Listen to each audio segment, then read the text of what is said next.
Hello friends, welcome to Shiny சமையல். இன்றைக்கி நம்ம பூசணிக்காய் கொண்டக்கடலை வச்சு ஒரு கூட்டு ரெசிபி தான் பார்க்க போகிறோம். இது கன்னியாகுமரி ஸ்பெஷல் ரெசிபி. இது கல்யாண வீடுகள், கோவில் விழாக்கள்ல எல்லாம் செய்வாங்க.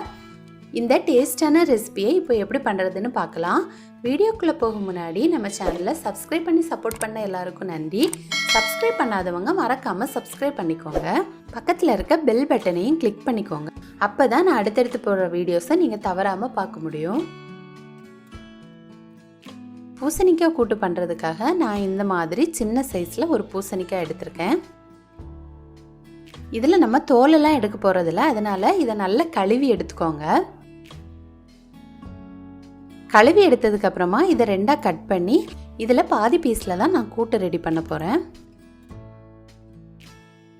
இதில் இருக்க சீடெல்லாம் ரிமூவ் பண்ணிடலாம். ரிமூவ் பண்ணிவிட்டு இதை நல்லா க்ளீன் பண்ணி எடுத்துக்கோங்க.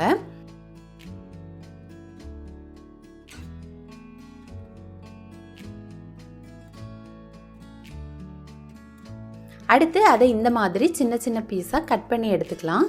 ரொம்ப சின்ன பீஸாக கட் பண்ண வேண்டாம், கொஞ்சம் பெருசாக இருக்கிற மாதிரி நம்ம கட் பண்ணி எடுத்துக்கலாம்.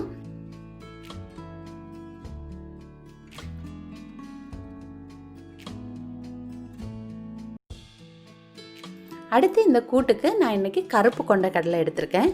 நீங்கள் வெள்ளை கொண்டக்கடலையும் எடுத்துக்கலாம். அதை நல்லா வேக வச்சு எடுத்துக்கோங்க. பாதி அளவு பூசணிக்காய்க்கு நான் 1 கப் கொண்டக்கடலை எடுத்திருக்கேன். அடுத்து ஒரு கடாய் எடுத்து அதில் கொஞ்சமாக தண்ணி எடுத்துக்கணும். அதில் நம்ம கட் பண்ணி வச்சுருக்க பூசணிக்காயை சேர்த்து நல்லா வேக வச்சு எடுத்துக்கணும்.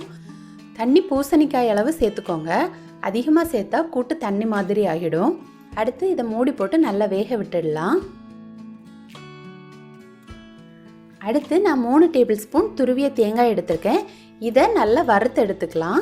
லோ ஃப்ளேமில் வச்சு இது சிவந்து நல்ல மணம் வர்றது வரைக்கும் வறுத்து எடுத்துக்கோங்க.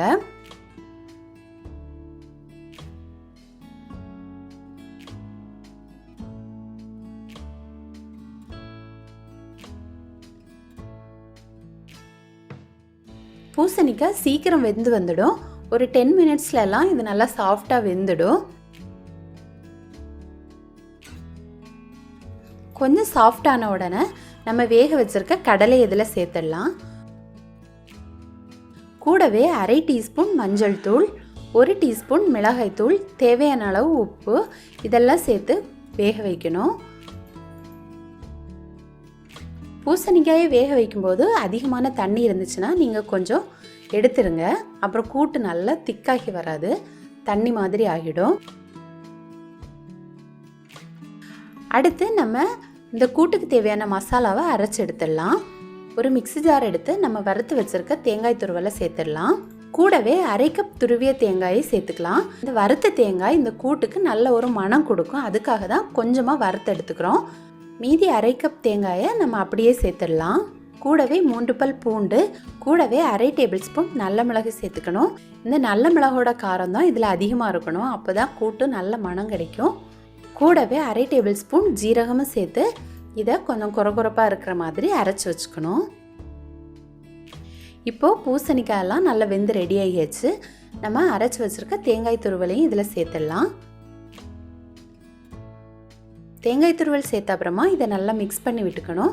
அடுத்து இதோட பச்சை வாசனை எல்லாம் போகிறது வரைக்கும் இதை நல்லா வேக விடணும். அதே மாதிரி இந்த தண்ணியுமே நல்லா சுருண்டு வர்றது வரைக்கும் நம்ம வேக வச்சு எடுத்துக்கணும். இப்போ பாருங்கள், நல்லா திக்காகி வந்திருக்கு. இது ஆறும்போது இன்னுமே திக்காகிடும். அதனால் இந்த பதத்தில் நம்ம எடுத்துடலாம். இப்போ இதை எடுத்து ஆற வச்சிடலாம். அடுத்து நம்ம இதில் தாளித்து கொட்டுறதுக்காக ஒரு கடாய் எடுத்து அதில் 1/2 டேபிள் ஸ்பூன் எண்ணெய் சேர்த்துக்கணும். கூடவே 1/2 டேபிள் ஸ்பூன் கடுகு, 1/2 டேபிள் ஸ்பூன் உளுத்தம்பருப்பு,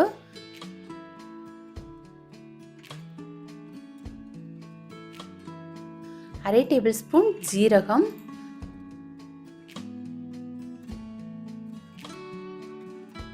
1/4 டீஸ்பூன் பெருங்காயத்தூள்,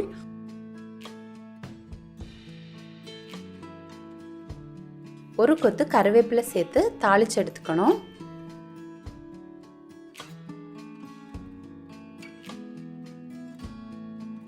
இப்போ நம்ம இந்த கூட்டில் சேர்த்து இதை நல்லா மிக்ஸ் பண்ணி எடுத்துக்கணும்.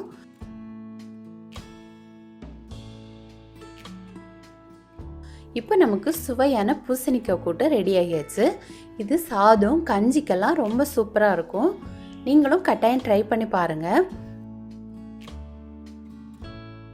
ட்ரை பண்ணி பார்த்துட்டு எப்படி வந்துச்சுன்னு உங்களோட கமெண்ட்ஸை சொல்லுங்கள். இந்த வீடியோ உங்களுக்கு பிடிச்சிருந்தனா ஷைனீஸ் சமையலை மறக்காமல் சப்ஸ்கிரைப் பண்ணிக்கோங்க. தேங்க்யூ.